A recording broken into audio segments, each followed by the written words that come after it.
Hello students, again chapter 3rd, that is atoms and molecules, and for today's topic atomic mass of an element. तो ये topic हमें discuss करना है. तो as you all know that atoms are very small and light, बहुत छोटे होते हैं और बहुत लाइट होते हैं वेट में. सो इसका वेट डायरेक्टली मेज़र करना इज़ क्वाइट डिफ़िकल्ट. जब एटम बहुत छोटा है तो उसका मास भी ऑब्वियस है बहुत कम होगा. तो उसको मास को हम कैसे मेज़र करेंगे? तो डायरेक्टली ना करके उसको हम रिलेटिवली मेज़र करते हैं और उसे हम बोलते हैं रिलेटिव एटॉमिक मास. तो होता क्या है रिलेटिव एटॉमिक मास?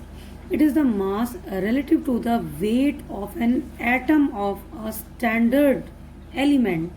कोई स्टैंडर्ड एलिमेंट है, with respect to this standard element relative atomic mass हम किसी भी एलिमेंट का फाइंड आउट कर सकते हैं अगर हमें वो स्टैंडर्ड एलिमेंट के बारे में आइडिया है. तो इनिशियली तो हाइड्रोजन को स्टैंडर्ड एलिमेंट माना गया, और वो भी क्यों? Because hydrogen is the lightest element, बहुत हल्का होता है. ठीक है, बट फिर भी कुछ डिफिकल्टी आई बिकॉज हाइड्रोजन के तो आइसोटोप होते हैं 3, और उन तीनों आइसोटोप्स के मासेस भी अलग अलग होते हैं. एक हाइड्रोजन का मास 1 है, सेकंड का 2 है, थर्ड का 3 है. ठीक है, 1, 2, 3. जब मासेस अलग अलग हैं तो किसको हमें लेके उसका रिलेटिव एटॉमिक मास लेना है? तो ये प्रॉब्लम आई. तो इस वजह से ऑक्सीजन को स्टैंडर्ड एलिमेंट लिया गया और उस ऑक्सीजन ने हाइड्रोजन को रिप्लेस कर दिया. और वो इसलिए बिकॉज ऑक्सीजन मैक्सिमम एलिमेंट्स के साथ कंबाइन भी करती है, रिएक्ट करके डिफरेंट कंपाउंड्स फॉर्म करती है.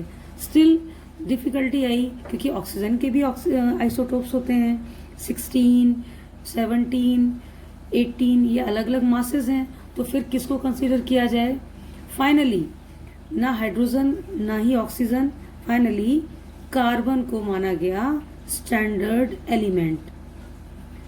Standard element means after considering many elements, carbon 12 isotope, and that is in 1961 उसको चूज किया गया एज अ स्टैंडर्ड एलिमेंट. और किस लिए? For measuring various atomic masses. ठीक है, तो कार्बन 12 को चूज किया गया कि ये स्टैंडर्ड एलिमेंट है. अब with reference to carbon different जितने भी एलिमेंट्स हैं उनके मासेस को हम रिलेटिवली आइडेंटिफाई कर सकते हैं. एंड उसके अकॉर्डिंग जो definition I, that is the relative atomic mass of an element is the mass of one atom of the element compared with the mass of an atom of C12 taken as 12 units. थोड़ी सी typical definition है, समझ में नहीं आ रही होगी, but इसको आप ऐसे समझ सकते हो. लाइक हमारे पास एक फ्रूट है, वाटरमेलन है. ठीक है, आप कुछ भी इसको इमेजिन कर सकते हो. ये कंप्लीट एक वाटरमेलन है. सपोज इसके हम 12 पार्ट्स कर देते हैं. ठीक है, 12 पार्ट्स कर दिए हमने इक्वली, और उसमें से एक पार्ट लिया. 12 पार्ट्स, उसमें से एक पार्ट लिया. मीन्स अगर ये 12 यूनिट है तो उसका एक पार्ट इज 1 यूनिट, और you can say 1/12 part of C12. मतलब C12 का 1/12 पार्ट, यानी जिसमें C के टोटल 12 यूनिट्स हैं, क्योंकि डेफिनेशन के अकॉर्डिंग यही है. C12 is taken as exactly 12 atomic mass unit. C12 है तो 12 पार्ट्स लिए, उसका एक पार्ट हम कंसीडर करते हैं 1/12 पार्ट ऑफ C12. मीन्स अगर हम इस एक को देखते हैं तो एक के साथ में हम रिलेटिवली किसी भी एलिमेंट का रिलेटिव एटॉमिक मास मेजर कर सकते हैं. ठीक है, सपोज अगर हम ऑक्सीजन की बात करते हैं तो या ऑक्सीजन है या कोई हम दूसरा एटम ले लें, जैसे ये बैलेंस है, इधर हमने एक पार्ट रखा. एक पार्ट मीन्स कौन सा? ये दिस वन, एक यूनिट रखी, और साथ में हमने यहाँ पे कोई दूसरा एटम रखा, दूसरा एलिमेंट जिसके 3 एटम है. ठीक है, तो इसका मतलब इससे 3 टाइम्स हैवियर हो गया. ये 1 है तो ये 3 है, 3 टाइम्स हैवियर हो गया। अगर सपोज यहाँ पे 1 था और यहाँ पे हम 16 ऐसे ही बॉल्स रख देते हैं, ठीक है, तो उसके कंपैरिजन में, इस 1 के कंपैरिजन में ये 16 टाइम्स हैवियर हो गया। मीन्स ये हमारा स्टैंडर्ड है, ठीक है, ये स्टैंडर्ड है। With respect to this standard element जो कि कार्बन है, और कार्बन का भी 1/12 पार्ट है। जब C12 है तो उसका 1/12 पार्ट के रिस्पेक्ट में किसी भी एलिमेंट को हम यहाँ उसके रिलेटिव एटॉमिक मास को कंपेयर कर सकते हैं, ठीक है। तो उसके अकॉर्डिंग डेफिनेशन यही हो गई, the relative atomic mass of an element is the mass of one atom of the element compared with the mass of an atom of C12 taken as 12 unit। Means इस C12 की, जिसकी 12 units हमने already consider कर रखी हैं, ये सारी C12 की, उस रिस्पेक्ट में उसके एक एटम के कंपैरिजन में, उस एक एटम के कंपैरिजन में हम किसी भी दूसरे एलिमेंट के का रिलेटिव एटॉमिक मास हम इजिली निकाल सकते हैं, okay. And one atomic mass unit वो क्या होती है? It is the exactly 1/12 mass of one atom of C12। This is one atomic mass unit. For example, atomic mass of oxygen is 16 unified, U unified, it is the unit of atomic mass। तो 16 unified अगर oxygen का atomic mass है तो that is an atom of oxygen is 16 times heavier than 1/12 of the mass of C12। 16 unified है, it means with respect to 1/12 of C12 ये 16 times heavier होगा। अगर यहाँ पे नाइट्रोजन की बात करते तो with respect to 1/12 of C12 जो नाइट्रोजन का एटॉमिक मास है दैट इज 14 यूनिफाइड, तो ये 14 टाइम्स हैवियर हो जाता। मीन्स जितना मास है with respect to 1/12 part of C12 हम इसको रिलेटिव एटॉमिक मास को कंपेयर कर सकते हैं। Here is the atomic masses of some elements like hydrogen. This is the element, H is the symbol, and 1 U is the atomic mass of hydrogen. Carbon symbol is C and atomic mass is 12 unified U. Nitrogen N symbol है 14 U. Sodium Na 23 U.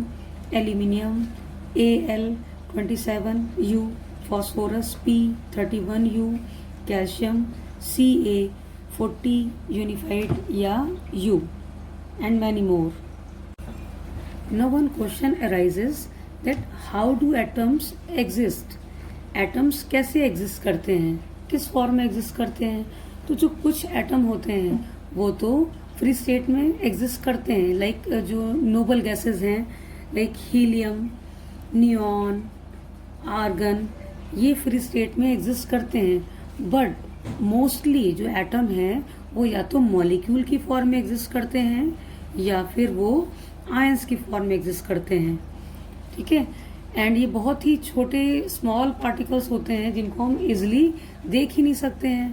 तो like sodium chloride है, आपने देखा है, use किया है, this is common salt NaCl, white powder जो होता है, बट ये आयंस की फॉर्म में एग्जिस्ट करता है Na+ and Cl-।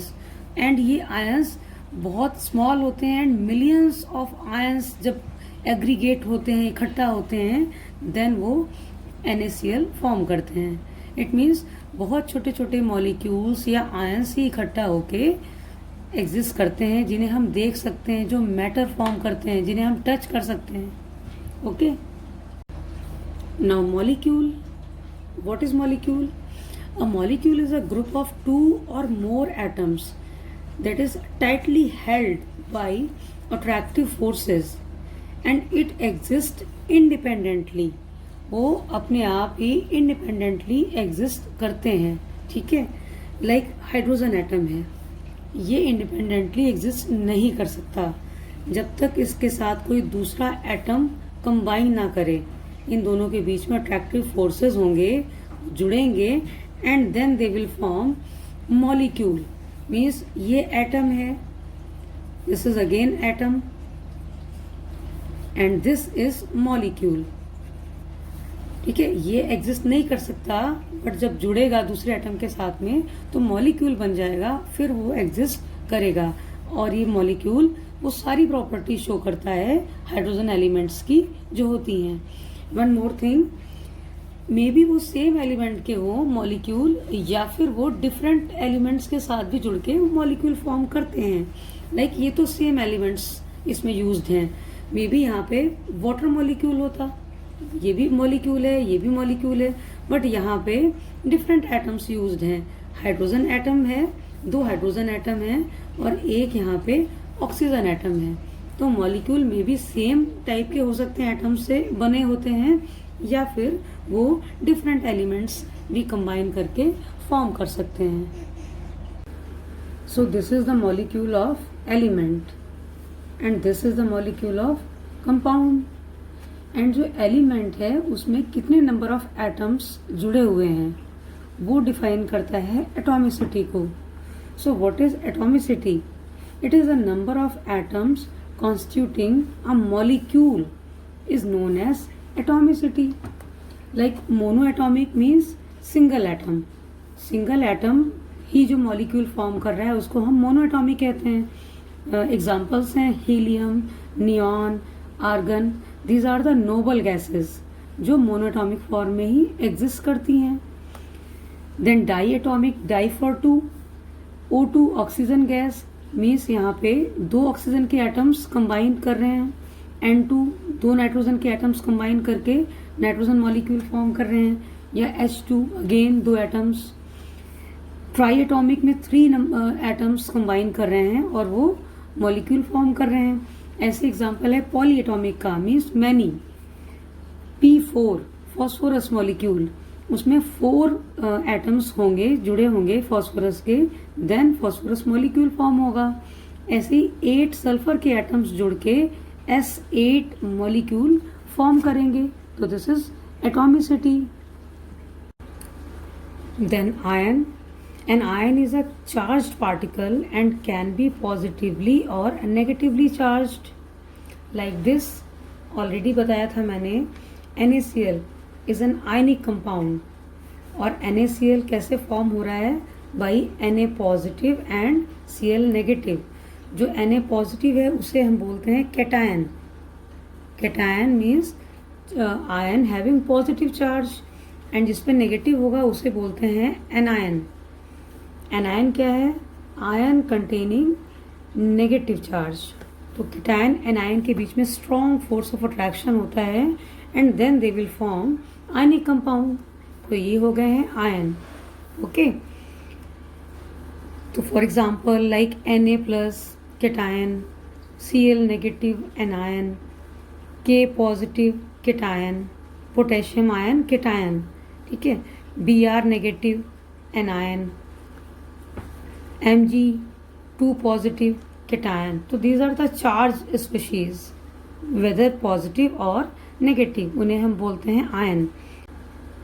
One more definition, polyatomic ion, the ion consisting a group of atoms is called polyatomic ion. Means सिर्फ एक ही एटम नहीं होगा, उसमें ग्रुप ऑफ एटम्स हो सकते हैं, मे बी 2 हो, 3 हो या 4 हो, ठीक है। For example NH4 positive, this is polyatomic ion. SO4 2 negative, this is again polyatomic ion.